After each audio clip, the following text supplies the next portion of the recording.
have a challenging question for you today. Is it possible for us to create our own reality? Is it possible for us to imagine that things are a certain way, and then for them to actually be that way? So in a sense, the answer is yes.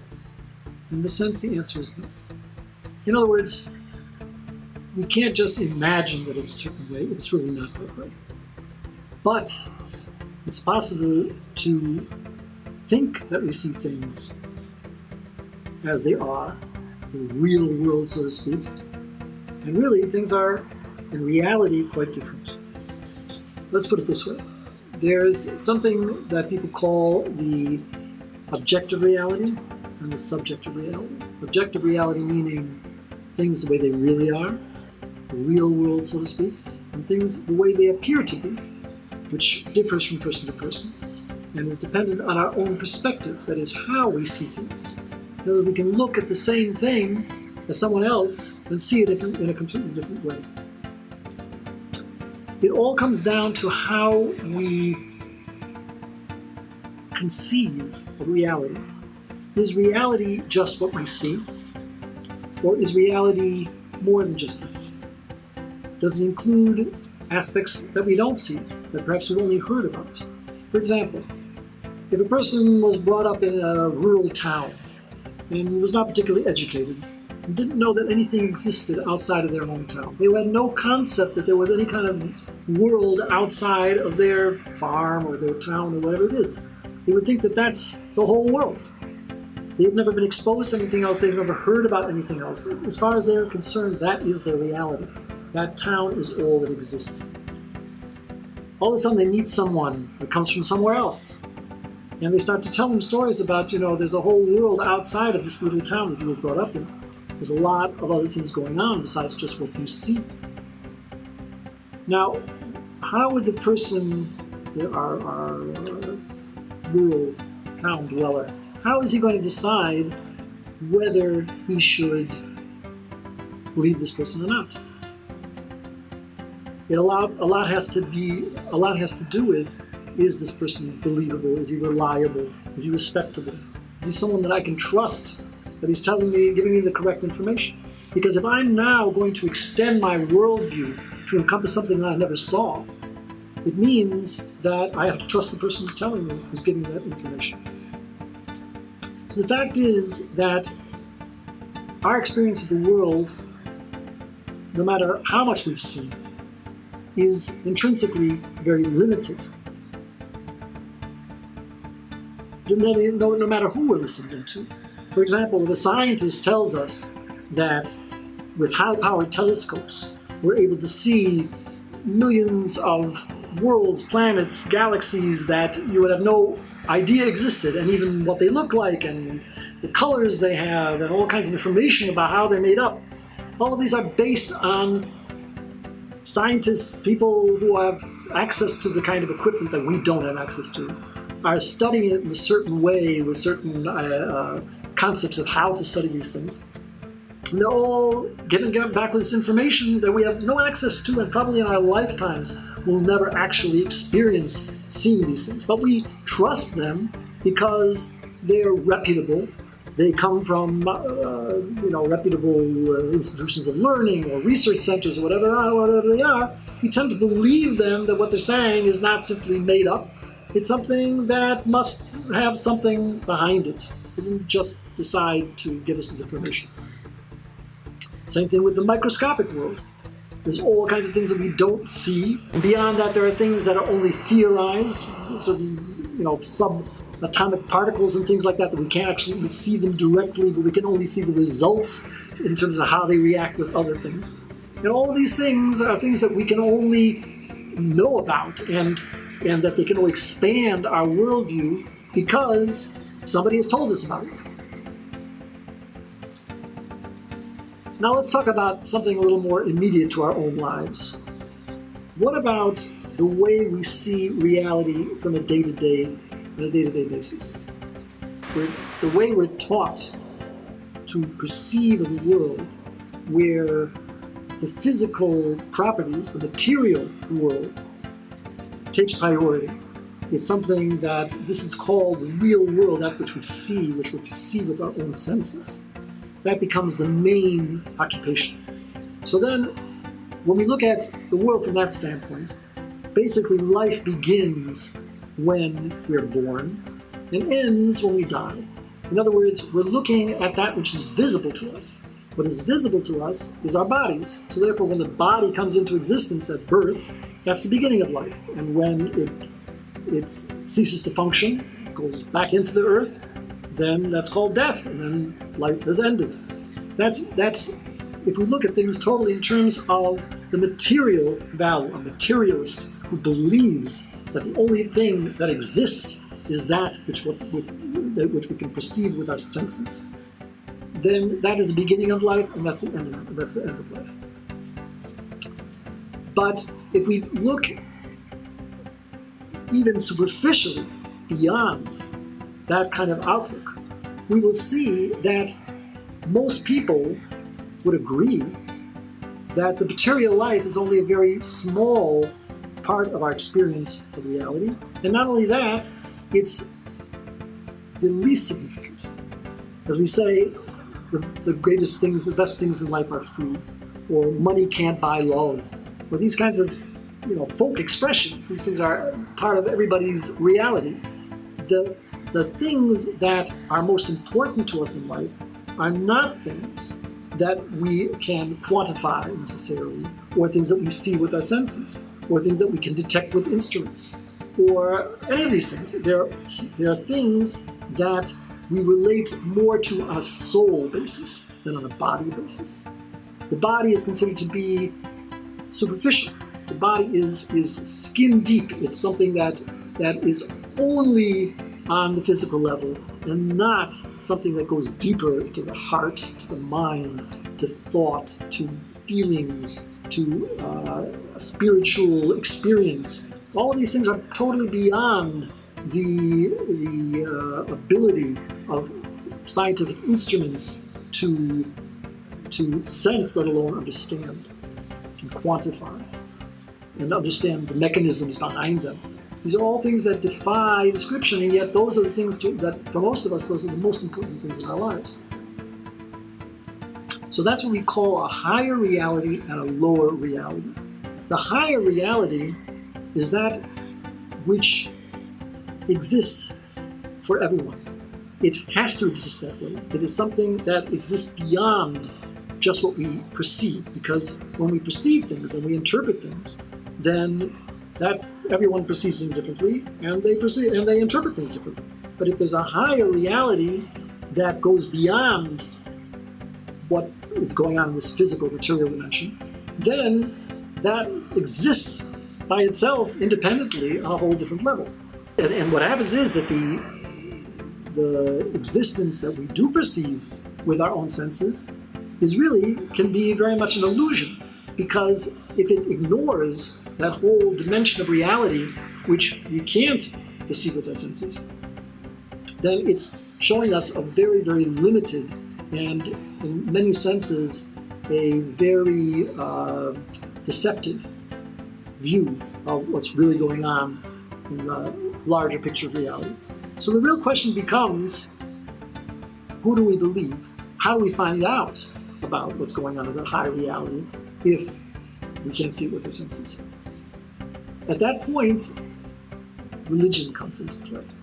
Because what religion is presenting is that there is a higher dimension of reality, and that there are individuals that have worked on themselves or have been able to receive a certain communication from the Creator who is beyond, who transcends the physical world. And they have then transmitted that communication to us. Every religion has its leaders and has its visionaries that presented a certain perception of reality that they have acquired by means that are far beyond the typical methods of scientific analysis and study and that kind of thing. The question is, do we believe them or don't we believe them? One point is that we have very little choice if we want to know anything about this higher reality, because science is certainly not going to tell us about it. And most of us are not on a level to see any more than maybe a small part of that. So we end up having to rely on the testimony of people who have experienced it on a higher level. How did it happen that some of these religions survived and some haven't, or some things become wider accepted than others? I mean, we're talking about here certain religions that have been with us for potentially thousands of years. It's hard to believe that something which has been preserved and transmitted and survived for such a long period of time has absolutely no basis in truth at all. Each religion or each spiritual discipline, let's say, holds that its particular approach is the right one, is 100%, and everything else may access certain percentages of the truth without accessing the entire story. And there's another approach, which is simply that each nation or each group of people inherited a wisdom that is appropriate for them and is not necessarily appropriate for everyone. In other words, specifically the Jewish people obviously believe that we have received and inherited a certain body of knowledge which is specifically intended for us, which lets us know what our mission is and what our role is in history and in the world as a whole, what our job is, that is not applicable to anyone else except the Jewish people itself. And I'm not going to go into all the other religions and what they think, but each one has their own approach to that subject. It's really not the point. The point is that it comes down to if you are willing to believe a body of knowledge which gives us an information of what exists on a higher level and how we can bring that into our lives. Our choice is then to what degree we are willing to adjust or adapt our perception of reality to include or to be based on those kinds of teachings.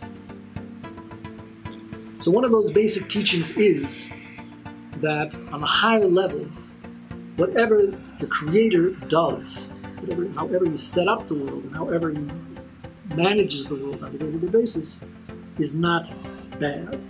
Nothing that he does can be called bad. Because the Creator created us for our sake, not for his sake. He doesn't need us for anything. Therefore, he created us because he wanted to give. He wanted that we should have something, that we should enjoy life, basically, or we should feel a purpose in life and have a relationship with him. So if that's the case, what happens with all this stuff that looks like it's bad?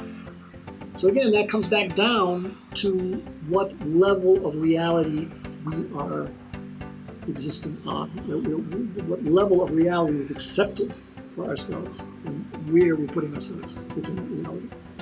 If we truly believe that the wisdom that we have inherited is correct, then we will assume if anything happens that looks like it's bad, that really it's the limitations of our own perception.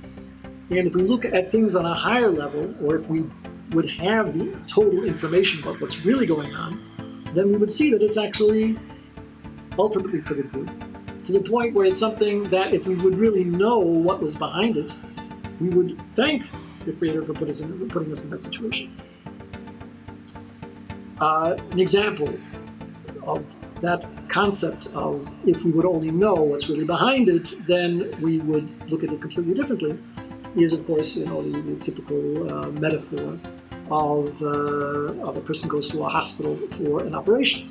And if some alien would come down and look at a person being brought into a room and being torn apart and cut up and who knows, by these white-coated people, they would think that these are a bunch of sadists that are trying to mutilate somebody for absolutely no reason.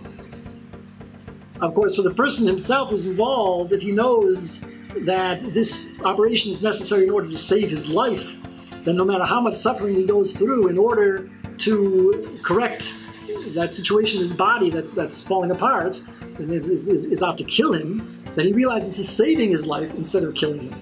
So basically what we're saying when we look at something that looks bad is that really it's ultimately for the good, and the fact that we had to endure the pain to bring us out of that is simply because we ourselves created a situation in reality of imperfection, and that in order to correct for that situation and get things back on track after we threw it off track by our own actions that were not in line with the Creator's instructions, that now we had to endure this amount of pain just in order to get things back on track so it should be able to be sustainable and go further. Similar to the idea of a child breaking a toy and then his father having to take it away and take it apart and put it back together again in order to get it to work again. So the idea, so the child is looking, his parent, the father is taking apart the toy in order to get it to work, and he's saying, "What are you doing to my toy? It was just broken a little bit, and now you're breaking it all together." And the father's trying to explain, "No, I have to do this in order to fix it all together." The same thing, the Creator is faced with all of the damage that we do, and it involves sometimes some pretty painful corrections, but he's got to save the situation somehow. And that's throughout history. This is the kind of thing going on. The other possibility is that just like a soldier has to go through boot camp, and it's an extremely difficult training, but it's for the sake of the training. It's not because he's got the sadistic sergeants that are trying to kill him. It's because he has to go through this training so that when he gets on the battlefield, he'll be able to defend himself, and indeed, not only defend himself, but to win the war, to have the toughness and the capabilities to be able to survive, the worst environments in order to actually prevail in the larger war that's going on. So, in the same sense, we are being trained through difficulties in order to survive spiritually and be able to accomplish the kinds of and get to the kind of level that we're ultimately intended to get to, which is potentially very what we would call a hostile environment, in the same sense that an astronaut going into outer space goes through a tremendous amount of difficult training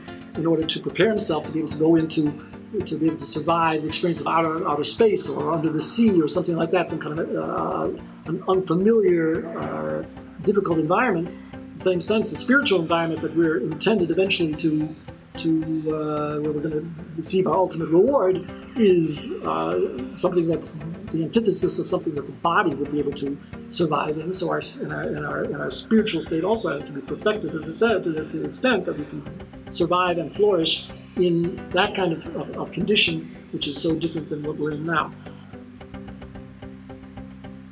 So ultimately, there is nothing bad. Everything is ultimately for the good. And it's all a question of how we choose to perceive it. And choosing to perceive meaning not just making something up or fantasizing about something that doesn't exist. Exactly the opposite. We are trying to adjust our perception based on what we have learned and what we know from those that have access to that information, that allows us to transcend the information of our senses or our limitations of our own minds and emotions that limit us and trap us in this illusion that we're perceiving here, and to push us up to a higher level where then we're able to broaden our perspective to conceive of reality as it really is, as opposed to what it looks like. So is there then such a thing as free choice? Because once we really know, really believe to the point of knowledge that, and we see it in our daily existence also, that everything has a consequence, and that whatever we do, we're going to either be rewarded for or punished for. I mean, it's going to have a negative consequences if it's something that we did wrong. So then, how is that a choice? It's just like if a person knows for sure that going through a red light is going to get him into an accident. He's not going to go through the red light because he knows that it's for his own good, that he better watch himself. He sees what's going to happen directly. The person is, as a policeman following him, he's not going to start speeding because he knows that the policeman is going to catch him and he's going to get a ticket. The point is that if you know that something's going to happen, then where's the choice involved? The answer is that the real choice is the choice to believe. In other words, are we going to accept that this is the true reality or not? Once we've completely accepted 100% that is what's really going on, then indeed the choices become much simpler. We don't have such a tremendous choice on everything that happens. Should I do this or should I do that? Because it becomes obvious. If I do the right thing according to the Torah, according to the instructions that I've been given, then ultimately things will be for the good. If I choose not to follow those instructions, then I'm going to suffer the consequences. So it becomes the whole area of choice switches to, am I going to believe strongly or not? The other aspect is, of course, that the Yetzer Hara, the negative power that the Creator has instilled within us in order to give us that reward for resisting it, is constantly coming up with new temptations and new ways of confusing us and trying to get us to go off track. Just like also the idea of a trainer is always testing his student to see if he's able to survive or to prevail under different situations. So the same thing, we're always constantly being tested and tried, so that when it makes us stronger for one thing, it also makes it so that we can be rewarded ultimately for all the times that we've been able to stay on track. And if we do fall down from time to time, since it's not intentional, we're not intentionally rebelling, we simply made a mistake here and there, so then we can basically say I'm sorry and correct our path and our mistake and get back on track, and then everything's okay. The other aspect, so it turns out that the choices that we make on a daily basis are not nearly as complicated. Another aspect that I wanted to review again is this concept that, according to the materialistic view, life starts with birth and ends with death. In the same respect, the entire human organism, as far as they're concerned from a totally materialistic standpoint, starts with that which is physical, atomic structures, molecular structures, and going to biology, the nervous system, and all these so-called things that it's supposedly evolved on their own. The point is that they look at everything in terms of human motivation and human feelings, emotions, everything else, since they again can't detect or test for or whatever the spiritual aspect, the soul within the person. So they want to reduce everything into some kind of a physical explanation.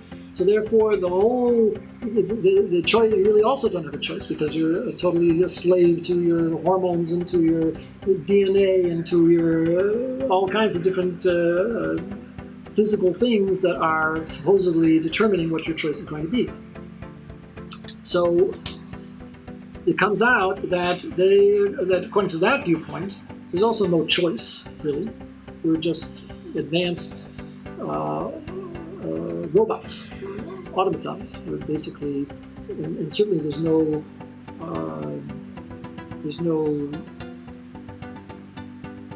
spiritual aspect of choice in terms of right or wrong.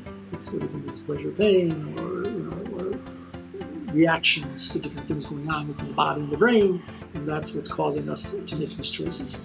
And from our standpoint, which is that the real origin is from the spiritual coming down into the physical, so therefore the real choices that are being made are on this higher spiritual level.